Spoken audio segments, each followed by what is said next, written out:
된 어머니 날입니다. 여러분들에게 오늘 마더스데이 그 설교를 준비하지 못한 것을 죄송스럽게 생각합니다.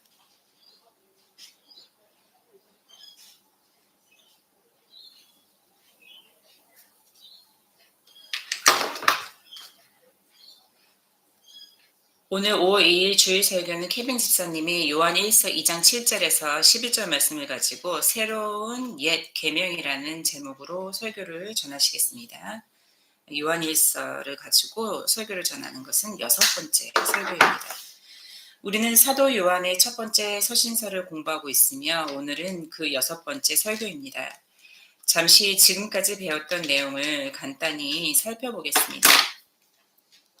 1장 1절에서 4절 말씀을 가지고 나눈 첫 번째 설교에서 우리는 그리스도가 자신 스스로에 대하여 밝히셨던 것과 같이 참 하나님이자 참 사람이신지를 왜 요한이 증명하여야만 하였는지에 대하여 배웠습니다.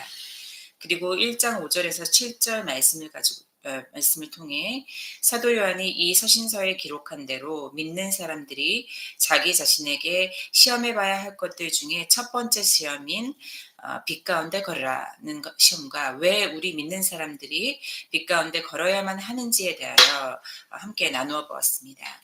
그리고 1장 8절에서 10절을 통해 우리가 두 번째로 시험해 보아야 할 것에 대해 말했습니다. 그것은 죄를 고백하는 것이었습니다.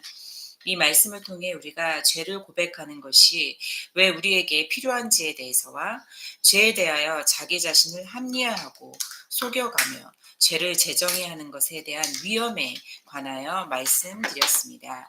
2장 1절에서 2절의 말씀에서는 우리가 어떻게 그리스도 안에서 우리를 위해 대변해 주시는 분을 가지게 되었으며 어떻게 그분의 십자가의 희생을 통해 우리의 죄값을 치루었는지에 대하여 알게 되었습니다. 그리고 2장 3절과 6절 말씀을 통해서 우리는 세 번째 시험인 순종에 대하여 살펴보았습니다. 그리스도를 따르는 사람들로서 우리가 매일매일의 삶 속에서 하나님의 계명에 순종하기 위해 얼마나 어떻게 최선을 다해야 하는지에 대하여 나누었습니다. 이제 오늘 우리는 2장 7절에서 11절의 말씀을 들여다볼 차례입니다. 오늘의 본문 말씀은 7절에서 요한이 독자들에게 새 계명을 쓰는 것이 아니라 옛 계명을 쓰고 있다고 말하는 다소 이해하기 어려운 말로 시작하고 있는데요. 그리고 나서 이어지는 8절에서는 다시 내가 너희에게 새 계명을 쓰노니 라고 말하였습니다. 아멘. 여러분들 중에 몇 명은 아마 요한이 노년에 노망이 들어 말에 앞뒤가 맞지 않게 처음에는 그들에게 새 계명이 아니라 옛 계명을 쓰는 것이라고 말한 뒤에 바로 다시 그들에게 새 계명을 쓴다고 말했던 것은 아닐까 하는 궁금증을 가지실지도 모르겠습니다. 이 두 구절들을 읽으면서 마치 말씀들이 요한이 자신이 한 말 뒤에 바로 모순되는 말을 하고 있는 것처럼 보이기 때문에 성경 속에 모순이 있다고 주장하며 성경의 무오성, 즉 오류가 없다는 것을 부정하는 사람들에게는 마치 좋은 증거라도 되는 것처럼 생각될 수 있습니다. 지금부터 우리는 이 두 구절을 자세히 살펴보면서 그 속에 정말 모순되는 부분이 있는지를 확인해 보겠습니다. 첫 번째 본문 말씀 7절과 8절 말씀 속에서 사랑의 명령에 대하여 살펴보겠습니다. 7절에 이 명령의 오래된 옛 계명 다 함께 7절 말씀을 함께 보시겠습니다.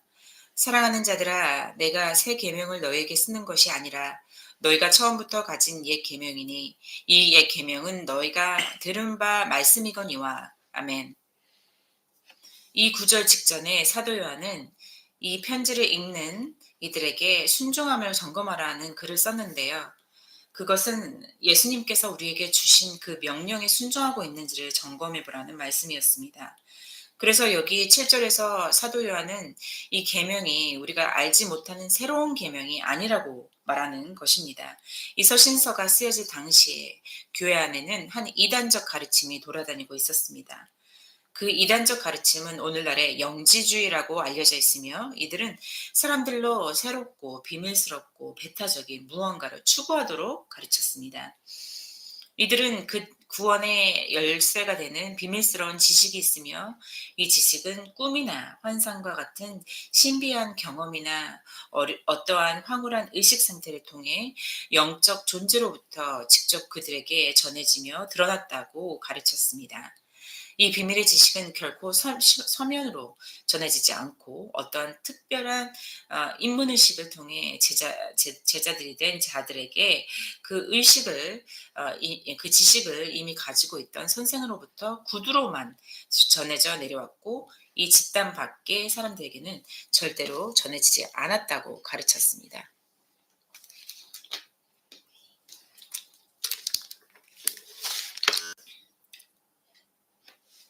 그래서 사도 요한은 그의 편지를 읽는 이들에게 이 새로운 생각을 따르지 말라는 경고로 이 말씀을 쓴 것입니다.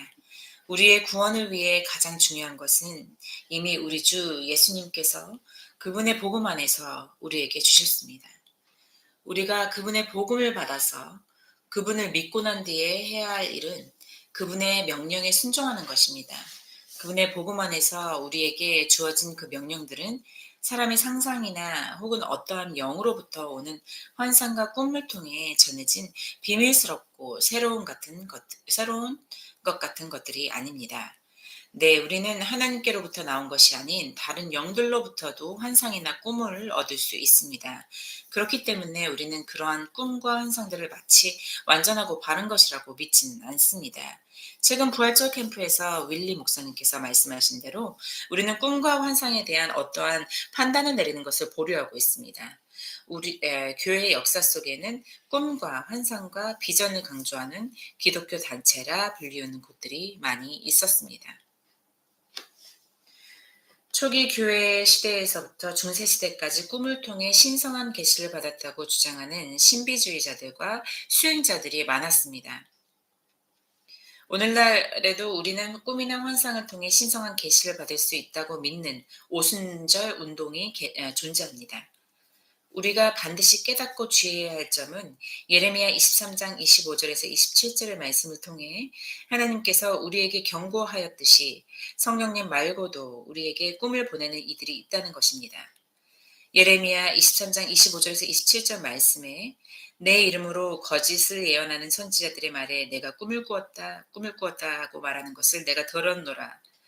거짓을 예언하는 선지자들이 언제까지 이 마음을 품겠느냐? 그들은 그 마음에 강교한 것을 예언하느니라. 그들이 서로 꿈꾼 것을 말하니 그 생각인즉 그들의 조상들이 바로 말미암아 내 이름을 잊어버린 것 같이 성으로 내 이름을 잊게 하려 함이로라. 아멘. 그리고 사도 요한 역시 요한 1서 4장 1절에서 우리에게 경고를 하였습니다. 1절 사랑하는 자들아 영을 다 믿지 말고 오직 영들이 하나님께 속하였나 분별하라. 많은 거짓 선지자가 세상에 나왔습니다. 아멘.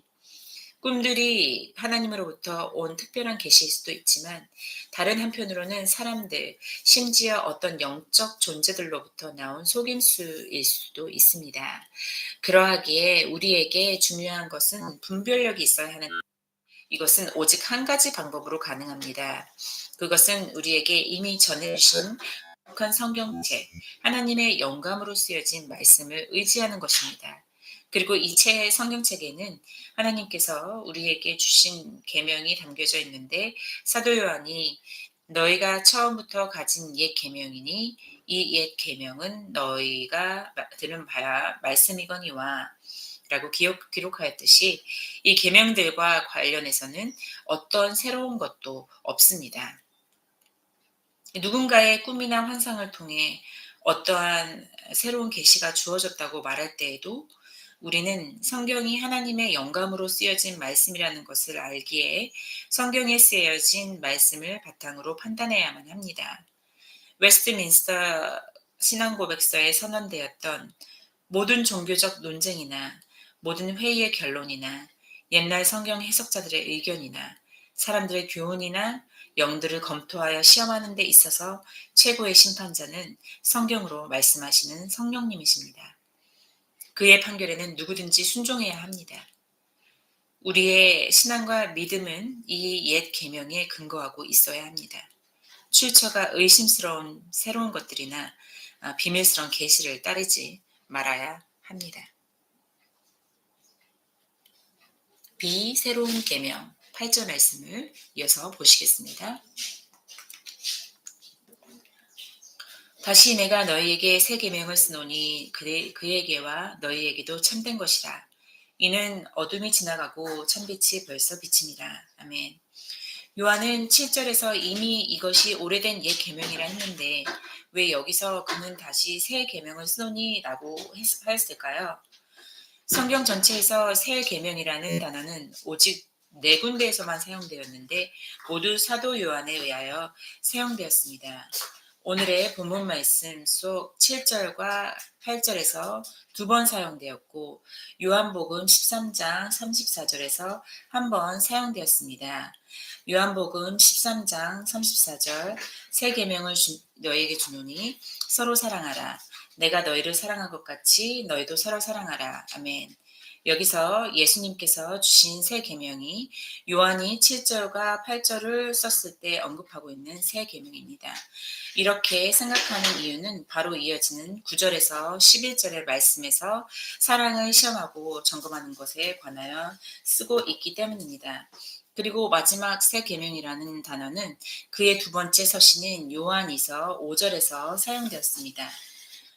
5절에 부녀여 내가 이제 내게 구하노니 서로 사랑하자. 이는 새 계명같이 내게 쓰는 것이 아니요 처음부터 우리가 가진 것이라. 아멘. 다시 한번 사도 요한이 서로 사랑하라는 계명을 언급하는 것을 볼 수 있습니다. 이제 우리는 이 새 계명이 서로 사랑하라라는 계명을 말하고 있다는 것을 알게 되었습니다. 그런데 왜 이 계명을 새로운 것이라고 하였을까요? 분명하게 예수님께서는 요한복음 13장 34절에 이것을 새 계명이라고 말씀하셨습니다. 이 계명의 가장 오래된 기록은 분명히 레위기 19장 18절에 내 이웃 사랑하기를 내 자신과 같이 사랑하라 일 것입니다.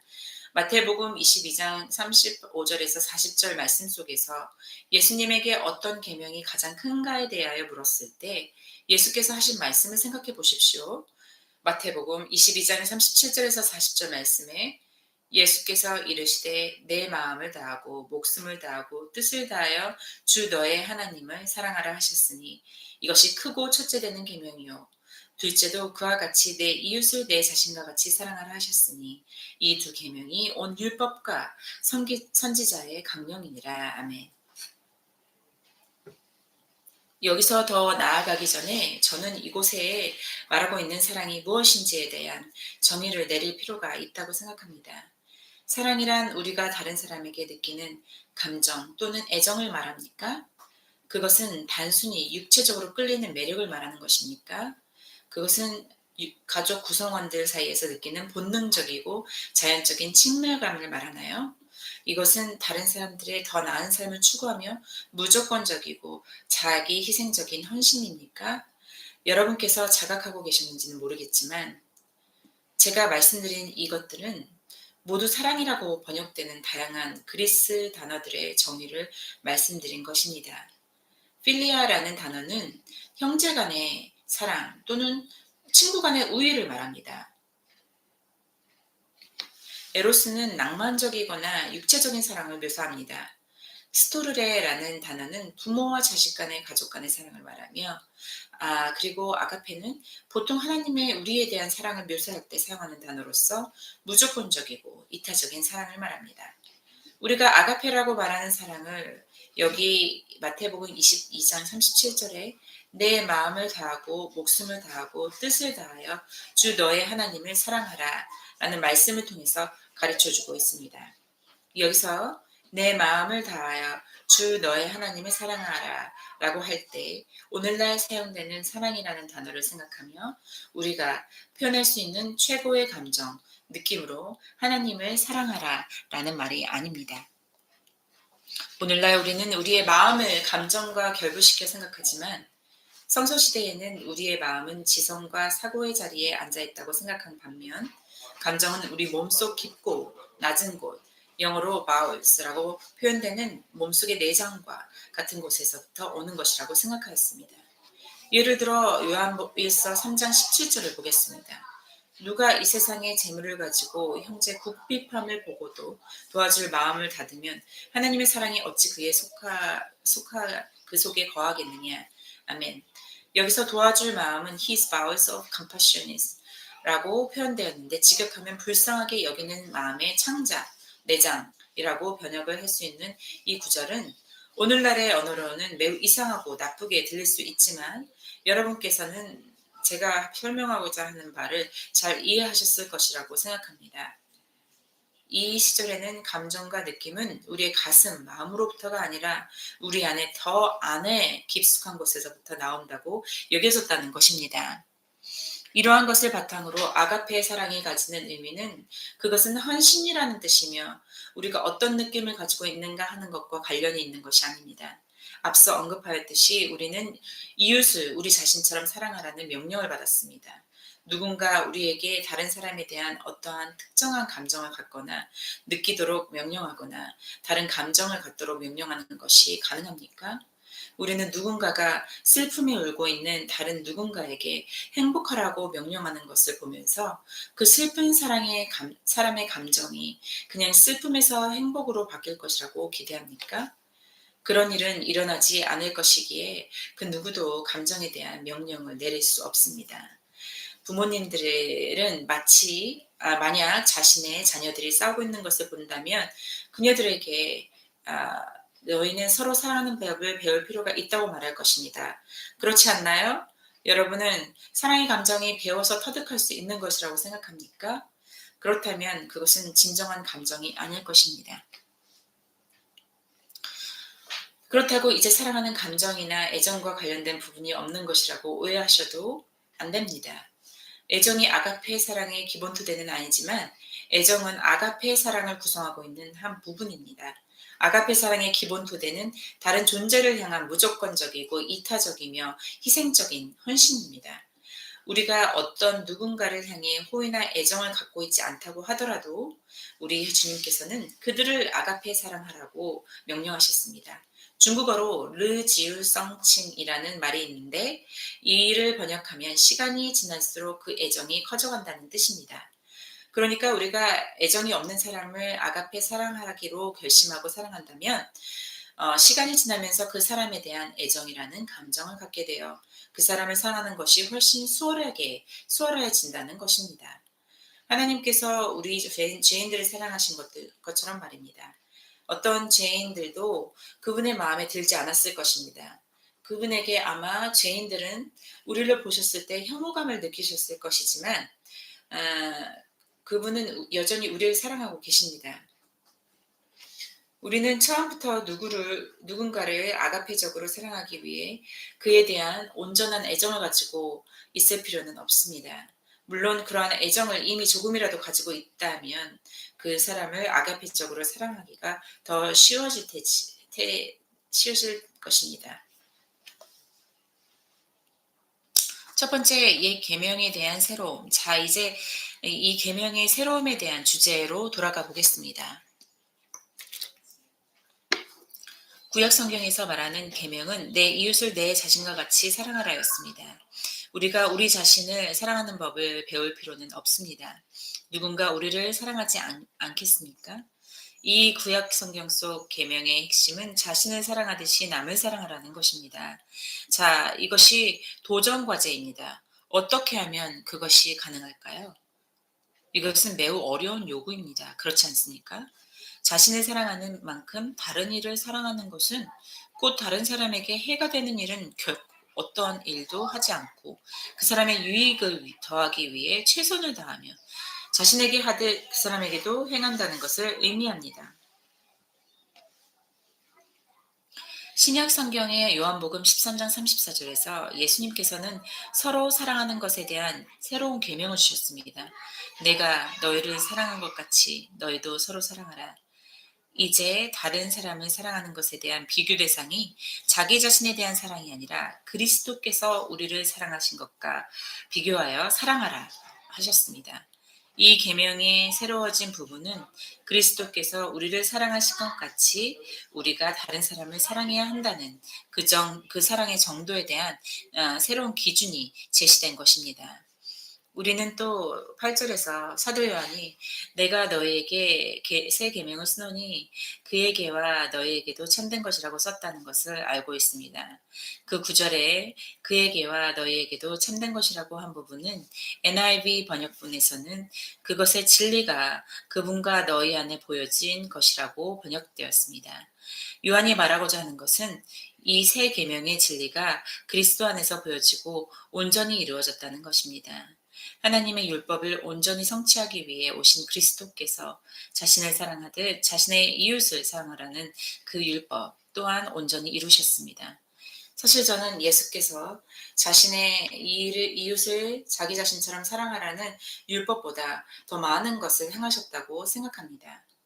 예수께서는 자신의 이웃인 우리를 대신하여 굴욕적인 죽음을 맞이하기 위해 십자가에 자신을 올려놓았습니다. 죄인의 구원을 위해 자신의 생명을 바치셨다는 것은 우리를 향한 그분의 사랑이 이미 자기 자신을 향한 사랑을 능가하여 자기 자신보다 이웃을 더욱더 사랑하셨다는 것을 보여줍니다.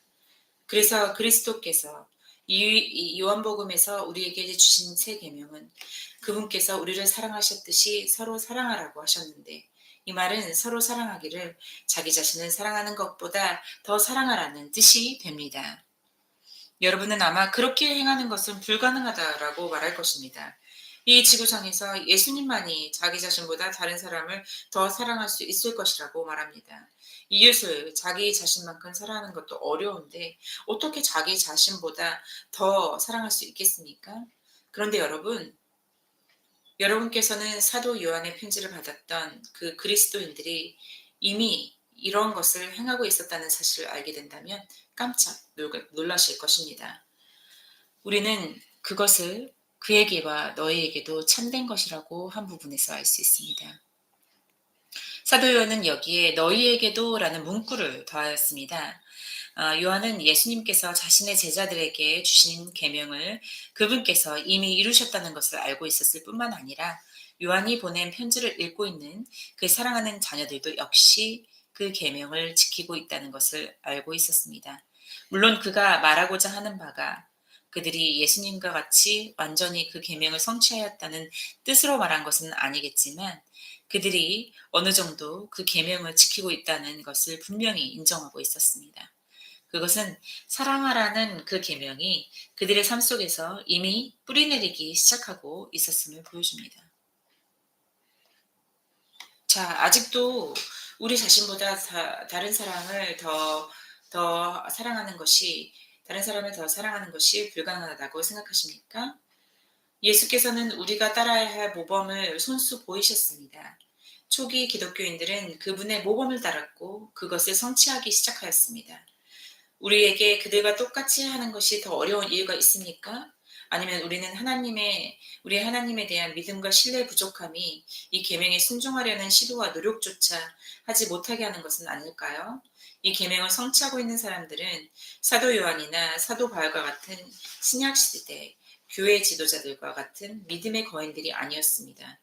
이들은 사도 요한이 나의 자녀들아라고 부르는 신자들이었습니다. 그들은 성경의 이름조차 나오지 않았습니다. 그들의 이 기념비적인 계명을 성취한 일은 그들이 해야만 했던 일이고 그것은 요한이 아주 짧게 언급하고 지나갈 만한 일이었습니다. 우리는 우리의 이웃을 자신과 같이 사랑할 수 있습니까? 예수님께서 우리를 사랑하셨던 것만큼 우리도 서로 사랑할 수 있습니까? 이 구절에서 요한의 어린 성도에 관하여 우리에게 말하고자 하는 것을 고려해 볼 때 이 질문들에 대한 답은 반드시 네, 그렇게 할 수 있습니다가 되어야 합니다. 우리는 그리스도께서 우리를 사랑하신 것처럼 서로 사랑할 수 있고 또 그렇게 사랑해야 합니다. 새로운 시대에서의 두 번째 새로운 점, 이는 어둠이 지나가고 참빛이 벌써 비침이니라. 8절 후반부에서 요한은 예수님과 자신의 편지의 수신자들에게 성취되었던 새 계명에 관하여 글을 쓴 이유에 관해 설명하고 있습니다. 그것은 어둠이 지나가고 참빛이 벌써 비추고 있기 때문이었습니다. 어둠은 아담의 타락으로 인해 어두워진 이 세상, 곧 우리가 살아가고 있는 세상을 상징합니다. 요한은 이 어둠이 지나가고 지금 이 세상의 시간도 지나가고 마지막이 다가오고 있다고 말합니다. 지금 사도 요한이 어둠이 지나가고라고 말할 때 참빛이 이미 어둠을 다 소멸시켜버렸다고 말하는 것이 아닙니다. 참빛이 돋는 해와 같이 빛나며 어둠을 밀어내고 있는 모습을 말하고 있습니다.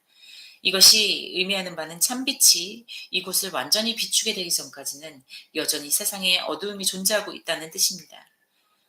어두움이 지나가고 있는 것은 이제 참빛이 비치기 시작하였기 때문입니다. 여기서 참빛은 요한복음 8장 12절에서 예수님께서 자신에 대하여 나는 세상의 빛이니 라고 하셨던 것처럼 예수님을 말하고 있습니다.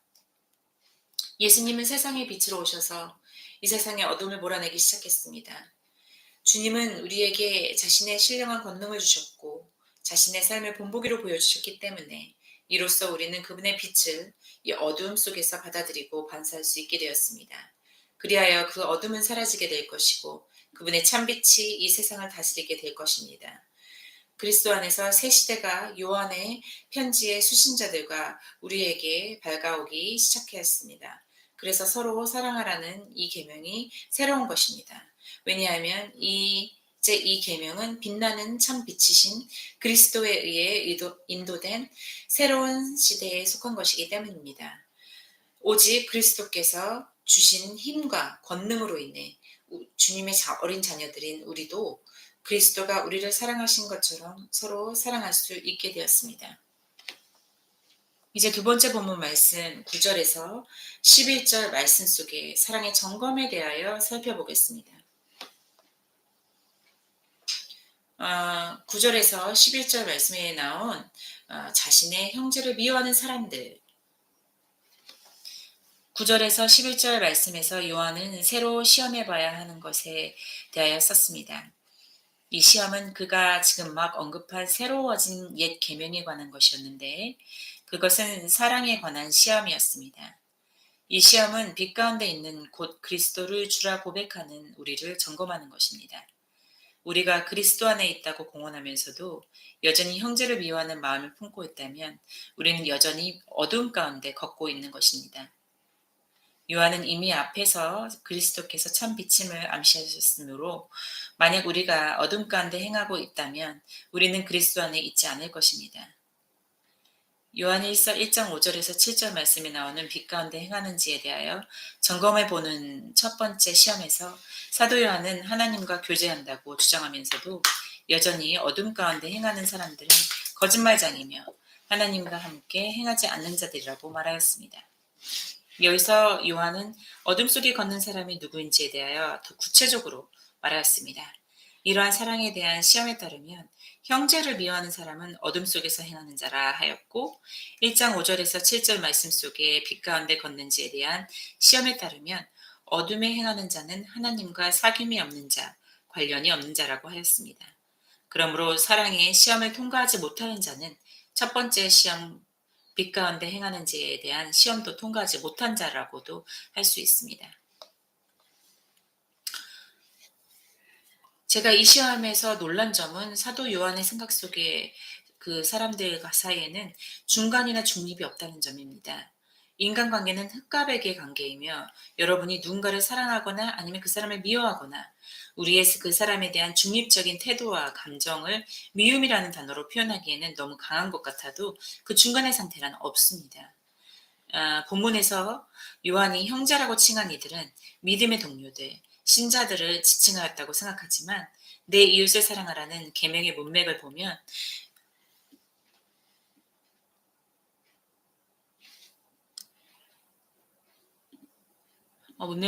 저는 이들의 범위가 우리 주변의 사람들, 우리가 매일 만나고 마주하는 사람들에게까지 확장되어져야 한다고 믿습니다. 우리는 자신들의 율법의 명확한 경계를 가지고 매우 구체적이었던 바리새인들과 같이 되고 싶어 하지 않습니다. 우리는 누가복음 10장 25절 말씀에 율법 교사처럼 되고 싶어 하지 않습니다. 그는 예수님께서 영생을 얻는 방법을 물었고 그 대답은 하나님과 자신의 이웃을 사랑해야만 한다는 것이었습니다. 이어지는 29절에서 그는 그러면 누가 이웃이냐고 예수님께 물었고 그 질문은 선한 사마리아인의 비유를 끌어냈지만 우리는 그가 이러한 질문을 한 연유를 29절 첫 부분에서 볼 수 있는데 그 이유는 그 사람이 자기를 옳게 보이려고였습니다. 여기서 이 율법학자가 하려던 것은 내 이웃을 내 몸과 같이 사랑하라는 계명의 범위를 전하고 난 뒤 그 범위의 최소치를 성취한 자신을 정당화하며 자신은 그 계명을 지켰다고 주장하려 한 것입니다.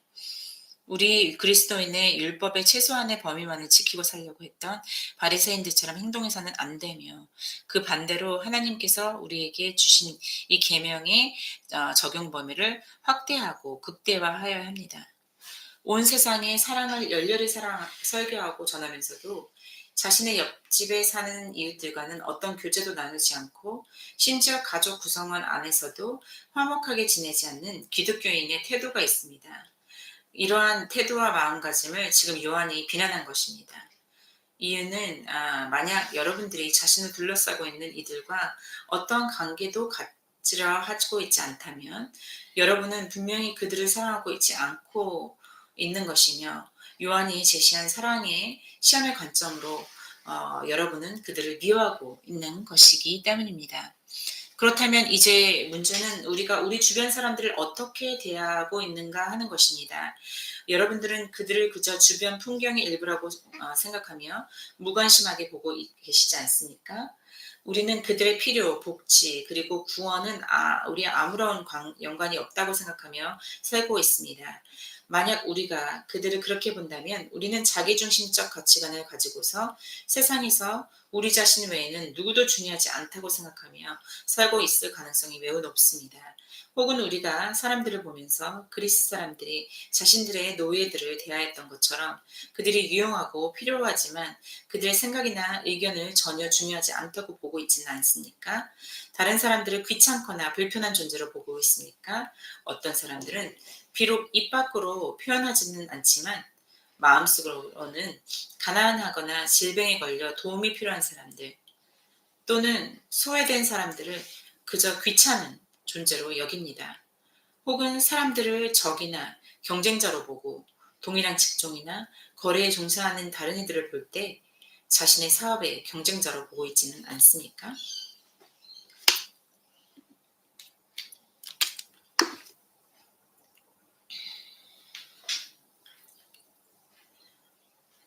그렇지 않다면 그들을 우리의 형제자매로 여기며 그들의 필요를 우리 자신의 것으로 보고 그들의 관심을 우리의 것으로 여기고 그들과 교제하는 것을 우리의 삶의 기쁨으로 여겨야만 하지 않겠습니까?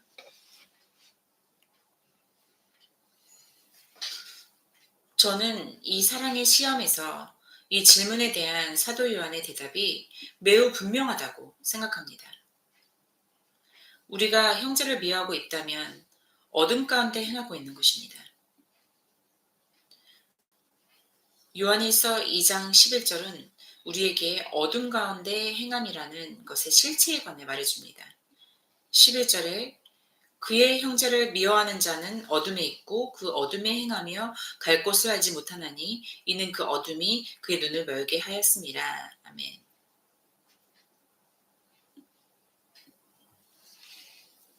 형제를 미워하는 자들은 그들을 갈 곳을 알지 못한다고 하였는데 그 이유는 어둠이 그들의 눈을 멀게 하였기 때문입니다.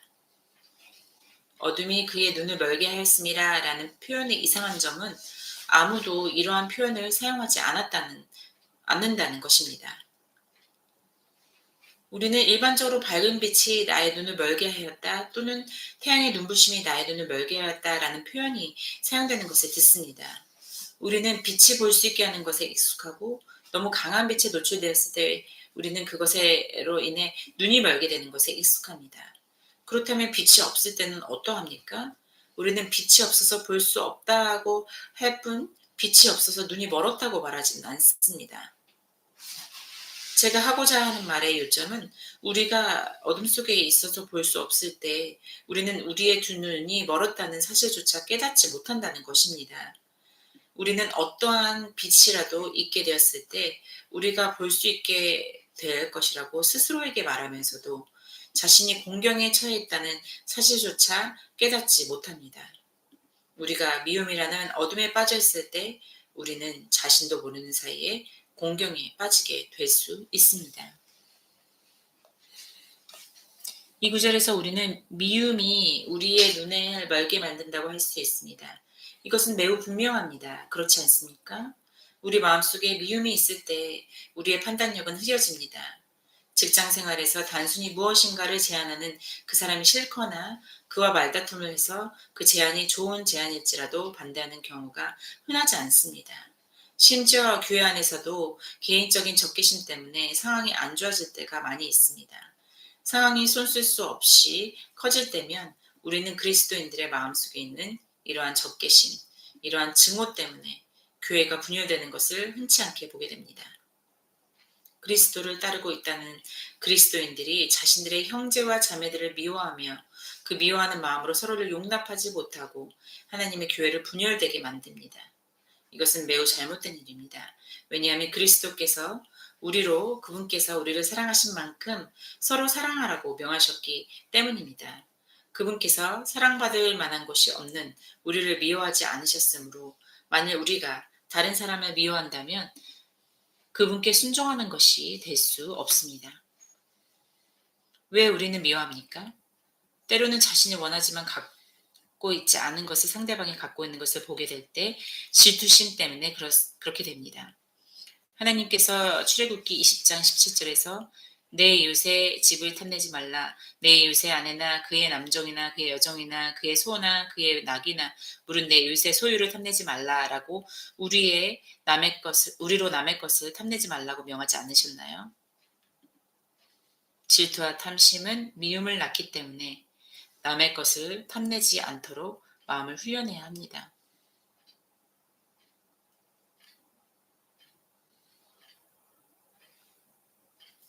때때로 우리는 어떤 사람이 우리에게 잘못을 했고 우리에게 상처나 손해를 입히는 일을 했기 때문에 그 사람을 미워합니다.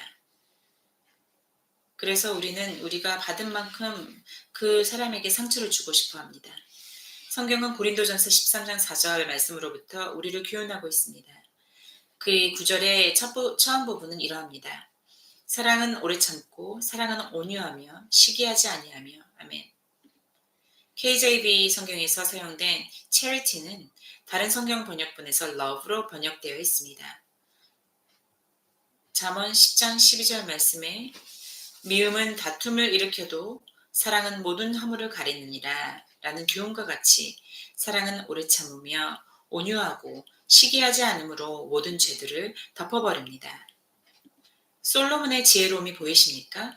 미움은 다툼을 일으키고 미움이 있는 곳마다 분쟁의 원인이 되지만 사랑은 모든 죄악을 보이지 않도록 가리워줍니다.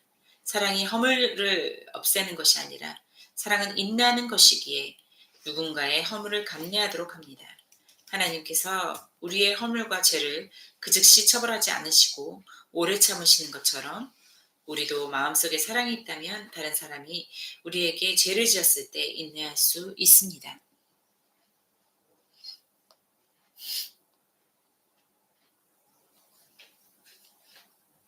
10절 말씀 속에 나온 자신의 형제들을 사랑하는 사람들. 자, 그렇다면 사랑이 어떻게 우리의 삶의 상황들을 바꾸어 나가는지 아십니까? 사랑이 없다면 미움은 우리의 삶에 시기와 다툼, 불친절 등을 가져올 것입니다. 사랑이 있다면 우리 삶 속의 상황들은 더 즐거운 것이 되고 미움이나 증오가 가져오는 그런 부정적인 것들이 사라질 것입니다. 요한은 10절에서 이렇게 기록하였습니다. 그의 형제를 사랑하는 자는 빛 가운데 거하여 자기 속에 거리낌이 없으나. 아멘. 이 구절의 첫 부분에 대하여서는 이미 앞에서 사도 요한이 인간관계를 흙과 백으로 나누어 본다고 설명하면서 충분히 다룬 것 같습니다. 만약 여러분이 자신의 형제를 사랑한다면 여러분은 빛 가운데 거하는 자고 그렇지 않다면 어둠 가운데 있는 것입니다. 이제 저는 여러분의 관심을 이 구절의 두 번째 부분으로 옮겨가고자 합니다. 이 구절의 해석에는 두 가지가 있는데 그 첫 번째는 빛 가운데 거하는 사랑이 풍성한 그리스도인들에게는 그들이 걸려 넘어지게 하는 것이 없다는 것입니다. 빛 가운데 있으면 우리는 우리의 가고자 하는 길을 볼 수 있으며 우리를 걸려 넘어지게 할 만한 것들을 보고 피할 수 있습니다. 물론 우리는 우연히 걸려 넘어지는 사람들이나 평지에서도 덤벙거림으로 스스로 걸려 넘어지는 사람들에 관해 말하는 것이 아닙니다. 빛은 우리가 분명히 볼 수 있도록 우리의 길을 비춰주므로 우리는 넘어지지 않고 똑바로 걸을 수 있습니다.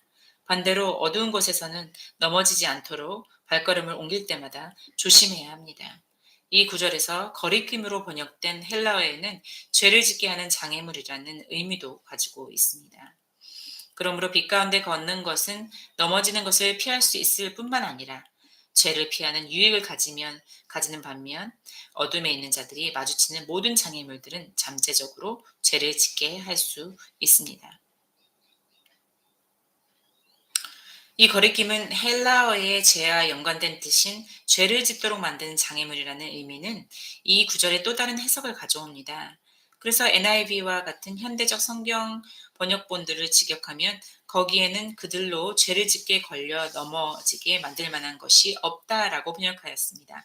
그러므로 이 전체 구절의 의미는 빛 가운데 걷는 사랑이 많은 그리스도인들은 다른 사람에게 죄를 범하게 될 기회가 없다는 것입니다. 우리가 만약 다른 사람들을 사랑한다면 우리 자신이 그들에게 해를 끼치거나 죄를 짓지 않도록 주의할 뿐만 아니라 그들이 넘어지려 할 때 또는 그 장애물로 인해 죄를 지으려 할 때 그들이 넘어지지 않게 하고 또 짓지 않게 할 것입니다. 그들을 사랑하기에 그들을 격려하고 세워주기를 원할 것입니다. 다른 사람들을 사랑하는 것에 실패하는 것은 반드시 우리로 하여금 다른 죄를 짓도록 만듭니다. 탐심, 탐욕, 도둑질, 심지어 살인까지 이 모든 죄는 사랑하는 것에 실패하는 것에 비롯됩니다. 이러한 죄를 짓는 이들은 분명히 자기 자신을 매우 사랑하고 있을 것입니다. 우리는 우리 자신을 사랑하기 위해 노력할 필요가 없습니다.